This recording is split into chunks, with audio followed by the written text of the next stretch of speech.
अस्सलाम वालेकुम। नदी प्रोग्राम में आपकी आवाज़ एक साहब से मुलाकात हुई जो पाकिस्तानी थे और 8 साल तक दुबई की जेल में रहे।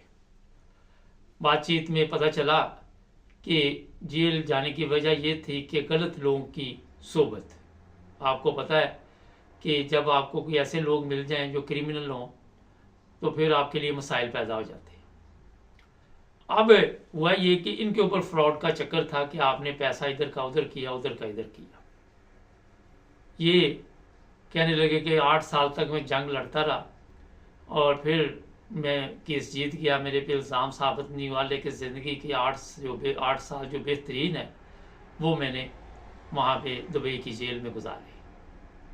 पाकिस्तान की गवर्नमेंट की तरफ से जब उनसे सवाल किया गया, कोई मदद की, तो कहने लगे जब मेरी रिहाई होने वाली थी तो मीडिया पे कुछ खबरें चलने के बाद पाकिस्तान की गवर्नमेंट ने कुछ 7.5 साल बाद मेरी मदद की।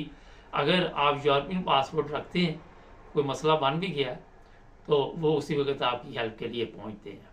ये मैंने इसलिए वैसे आपको बता दिया। खैर, फिर मैंने इस पर रिसर्च की दुबई की जेलों में कि क्यों हमारे लोग जाते हैं। फिर पता चला उन्हीं साहब के बकौल के पाकिस्तानी लातादाद वहाँ पे जेलों में पड़े हुए हैं और वो इतनी बड़ी तादाद में, और किस जुर्म में जाते हैं जब आपको मैं ये बताऊंगा को तो आपको भी शर्म आनी शुरू हो जाएगी। आप भी सोचेंगे कि यार हमारा तो ये तारफ बन चुका है। सबसे ज्यादा जो पाकिस्तानी जेलों में गए हुए हैं दुबई की, वो चोरी के चक्कर में गए हुए हैं। चोरी के चक्कर में पाकिस्तानी इस वक्त दुबई की जेलों में बंद है और उसका कहना था 15 से 20 साल कई लोगों को हो गया जिन्होंने कोई बंदिशंदा भी कत्ल किया है, वो भी जेलों में पड़े हुए हैं। और वो तहज्जुद भी पढ़ते हैं, नमाज भी पढ़ते हैं। लोगों के जो वहाँ पे हालात वो बता रहे थे, बड़े तकलीफ दे थे। आपको इल्म में है कि मुसलमान ममालिक कोई भी है, उनकी जेलों की हालत यूरोप की तरह नहीं है कि बेड भी मिल रहा है, नाश्ता भी मिल रहा है, खेल भी चल रही है, टीवी भी चल रहा है, खाने भी मिल रहे हैं, हर चीज़ मिल रही है। यहाँ पे इंसानी को का ख्याल रखा जाता है। मुसलमानों की जेलों की तो आपको पता ही है, पाकिस्तान की जेलों की भी जो हालत है। ये बात आज मैं इसलिए आपको बता रहा हूँ कि चोरी करना आपके इल्म में कितना बुरा समझा जाता है। हमारी जो इस्लामी तालीमात है वहाँ पे तो ये भी हुक्म है कि हाथ काट दो। अब जो बात असल है कि वहाँ पे खवातीन भी जेलों में बंद है। जब मैंने पता किया तो उसमें जो सबसे ज़्यादा तादाद खवातीन की जेलों में बंद है वो इस्लामी ममालिक से तल्लुक़ रखती है। बांग्लादेश, इंडिया में भी बेशुमार मुसलमान भी हैं। फिर आपका पाकिस्तान सबसे एक नंबर पे पाकिस्तान जा रहा है।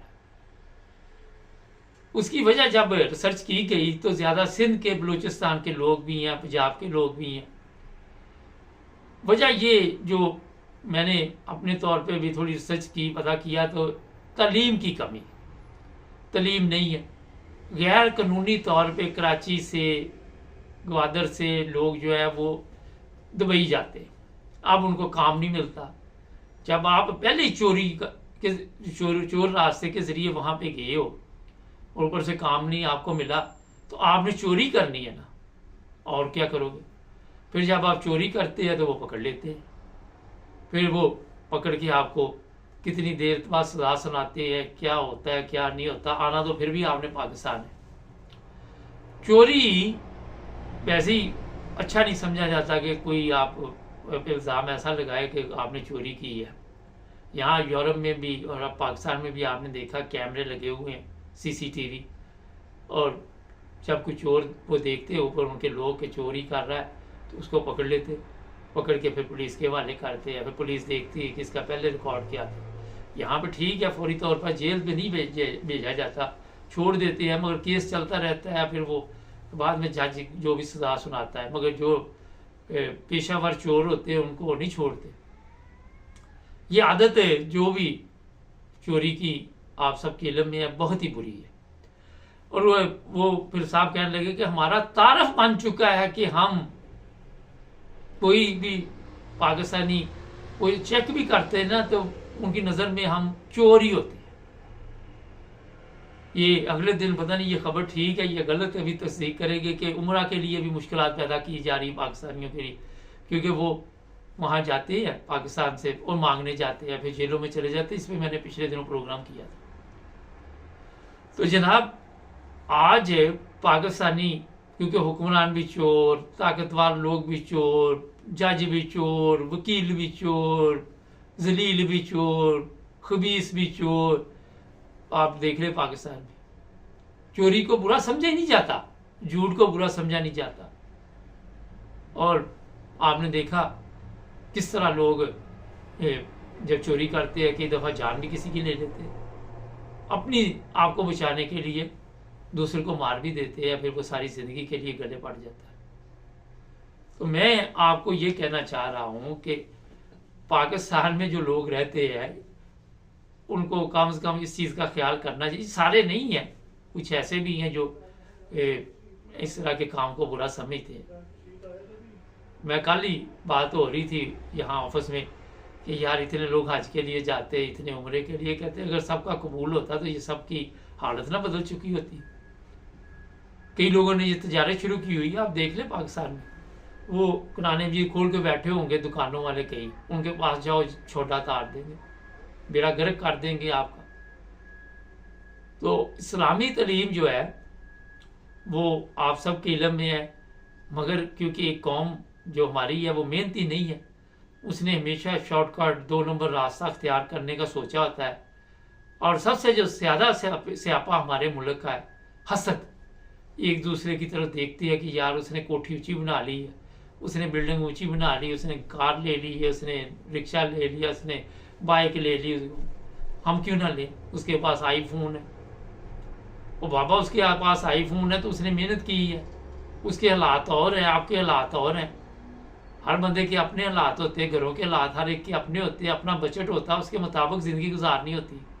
इसका ये मतलब तो नहीं है कि उसके हालात आप देख के जाके तो दुबई में जाके चोरियां शुरू कर दे और फिर जेल में चले जाए। तो जनाब अगले दिन भी एक खबर हमारे पास पहुंची थी, पता नहीं कितने पाकिस्तानी पकड़े हैं, कितने करोड़ का उन्होंने चूना लगाया, बैंक अकाउंट इधर के उधर करते रहे, अपने अकाउंटों में पैसे डालते। क्या फ़ायदा हुआ?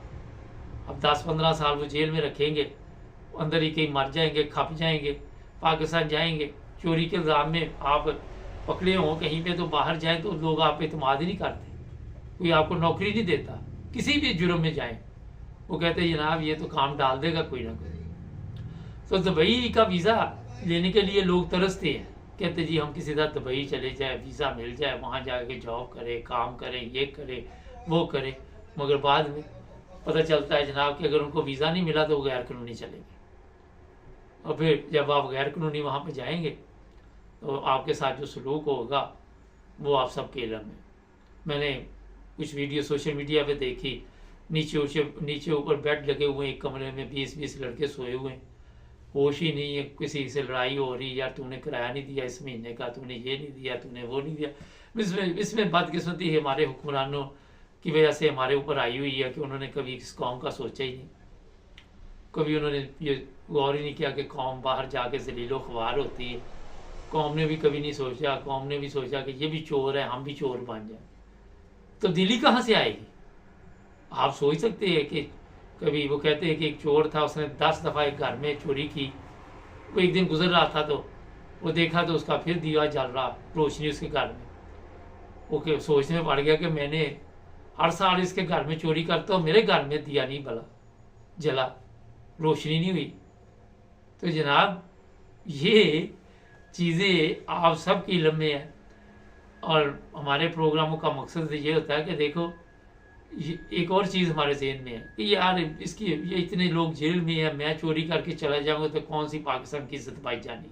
इनफरादी सोच भी ये है ना कि मेरे सोच से कौन से हालात चेंज हो जाने।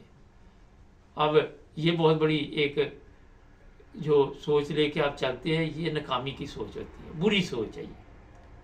अगर आप अपने आप को ठीक कर ले, इसी तरह हर बंदा ये सोचे कि मैं अपने आप को ठीक कर लूँ, तो मेरा ख्याल है कि काफ़ी बेहतरी आ सकती है माशरे में। लेकिन जब आपने ख़राबी का ही सोचना है कि ये ख़राब है, ज़माना ख़राब है, तो मैं भी ख़राब ही हो जाऊँ, तो मेरा ख्याल फिर हालत ठीक नहीं होती। ये यूरोपियन ममालिक ने इसी वजह से अपने अंदर तब्दीली पैदा की है, इसी वजह से ये तरक्की कर रहे हैं।